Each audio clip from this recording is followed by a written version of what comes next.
I do not understand why they can't just gate off the actual content that requires the internet connection when offline and not the progression system as a whole. We have seen it time and time again that always online is not a viable option. It never works at launch when you're going to have the most traffic to your game. It never works at launch when you're going to have the most traffic to your game. It never works at launch when you're going to have the most traffic to your game.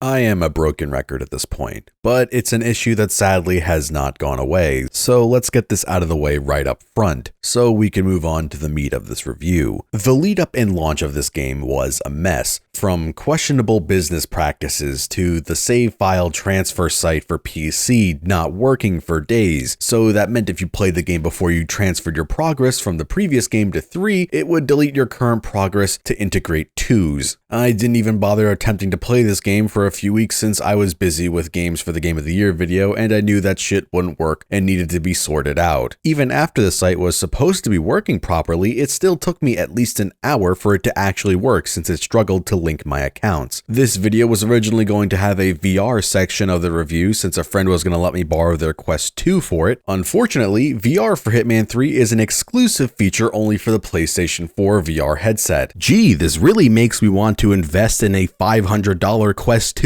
or a $1,000 Valve Index when games I actually want to play in VR are exclusive to a console with underpowered hardware. I really fucking hope that this doesn't become a precedent for game companies to buy exclusivity to VR because this will effectively kill the platform. But once all of these factors melted away, the game finally got its chance to shine.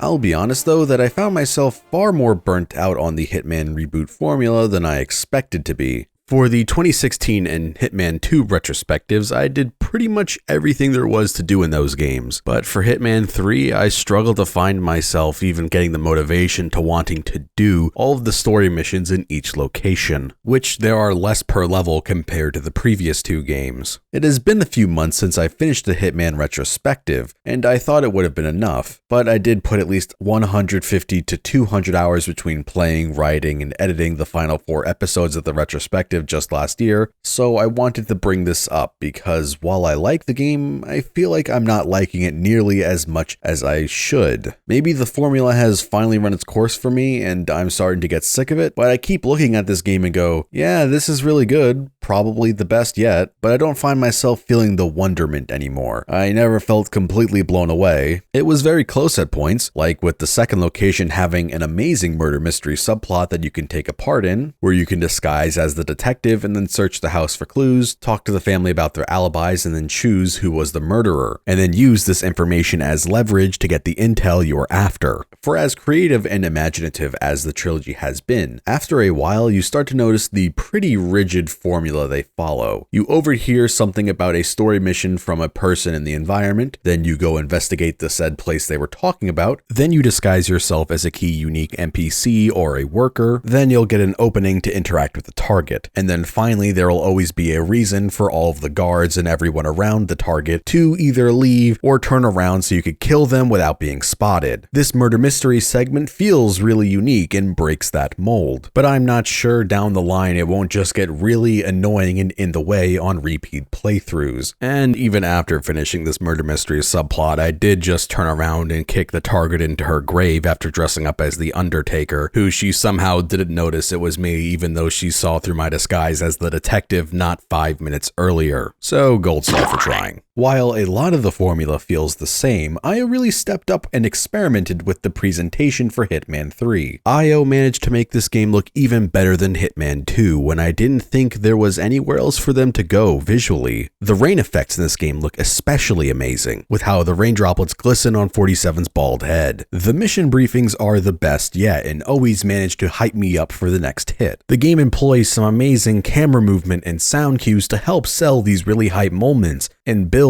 scale for these levels.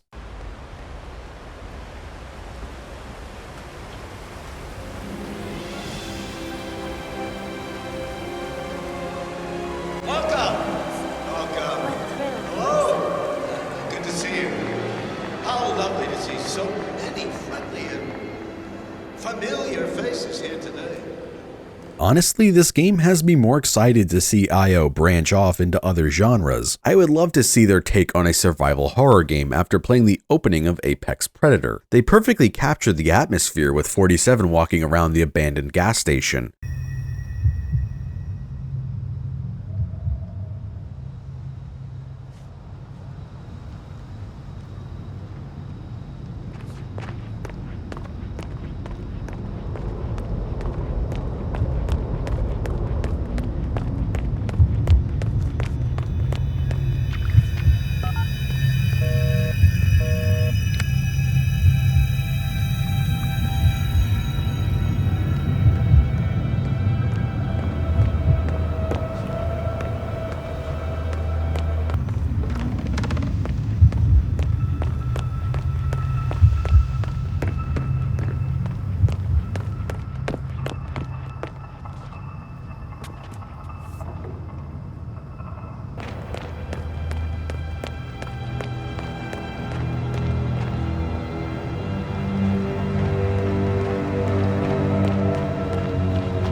The China level perfectly captures what the ICA headquarters should look like. Not a stupid fucking stock war room on a yacht in Morocco, but a futuristic underground base. A place hidden in plain sight with contingencies if they were needing to destroy it and leave no trace they were ever there. Something dystopian, cold, calculated, having plans and contingencies for every possible scenario. From being compromised to leaking information, being almost completely autonomous to keep this well-oiled machine running with no issues, with an AI algorithm attempting to predict every single outcome ever, along with monitoring and analyzing the ICA employees' health to make sure none of them go into unstable mental states. It's uncomfortable the amount of detail and forethought the leaders of the ICA have put in place in order to maintain their organization.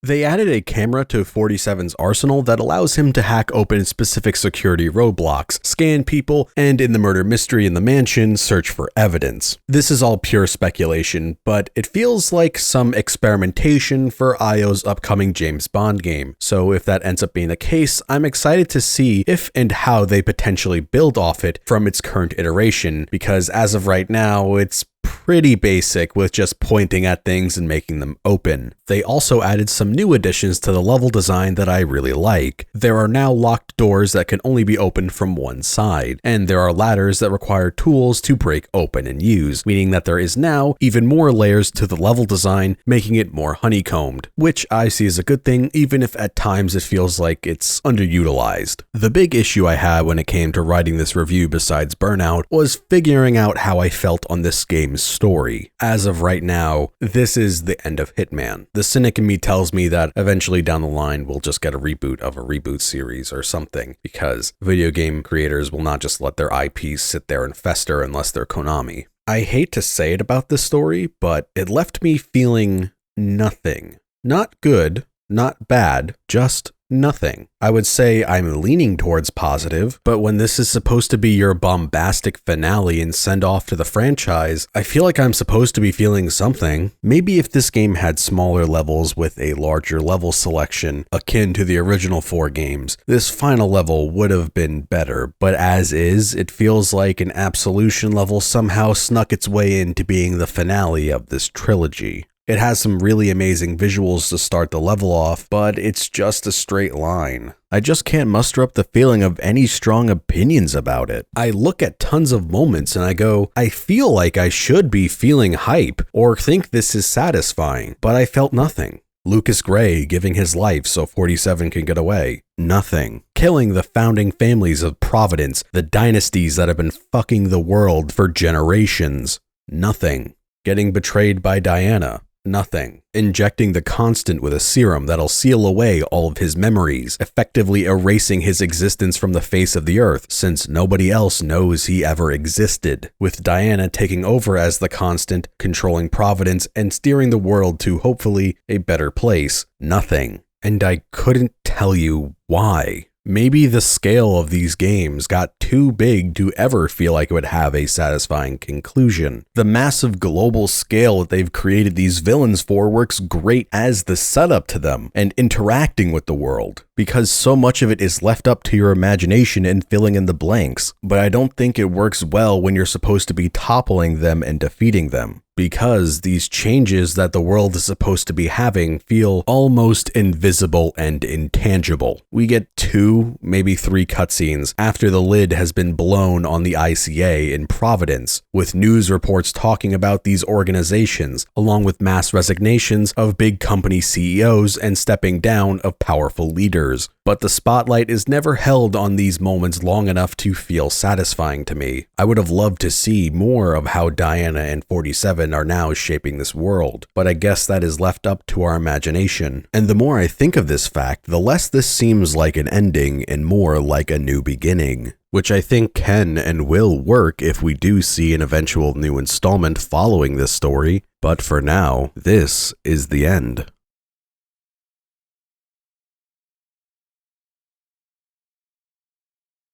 I know this section is ending off on a rather negative to bleak note, but I do think the game is pretty good, something that is still worth playing. If you're someone who's trying to get into the series, you should probably get this game and just play the previous 2 in this one. There is one thing that I am curious on testing. I want to go back to this game and replay it once I start working on my Game of the Year video for 2021. After having 10 months away from the game and then replaying it, maybe then I will finally be able to come to a conclusion that I feel satisfied with. Maybe after enough time has been removed, I will be able to stew on and think about how I feel on this game's story. I am personally optimistic that I felt leaning towards positive on this, that maybe with more time, I will be able to come to love it, because I never want to hate any of these games. Hitman is one of my favorite franchises ever. I have so many good memories of this series. And hell, I even have good memories in this game. For as much as I was lukewarm on this game, it still does a lot of things well, and has refined the formula to probably its peak perfection. But this is the 3rd time it's done it, and I could only be amused so many times by the same tricks.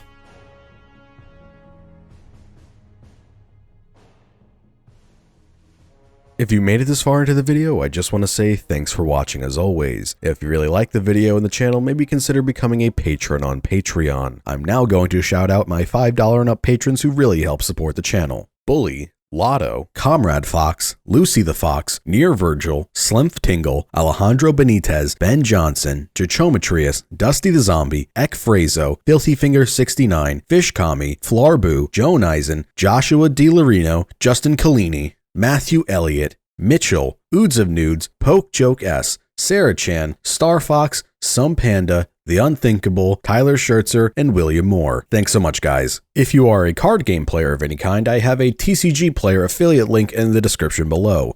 Any purchases you make using my link will give me a small kickback, so it's another way to help support the channel. As for what's next, I'm not really sure. I'm juggling a few things right now. I have all of the footage for the Drakengard retrospective recorded. I still need to do the Yakuza 2 retrospective. I've recorded a little bit of footage for a Dino Crisis multi-review, but I don't know if I'm going to do that right away or just put that on the back burner. It's all dependent on how long it's going to take. Maybe I'll do Onimusha. Honestly, it's up in the air. Nothing is set in stone, so I guess follow me on Twitter if you want to keep up to date. As always, thanks for watching, and see you next time.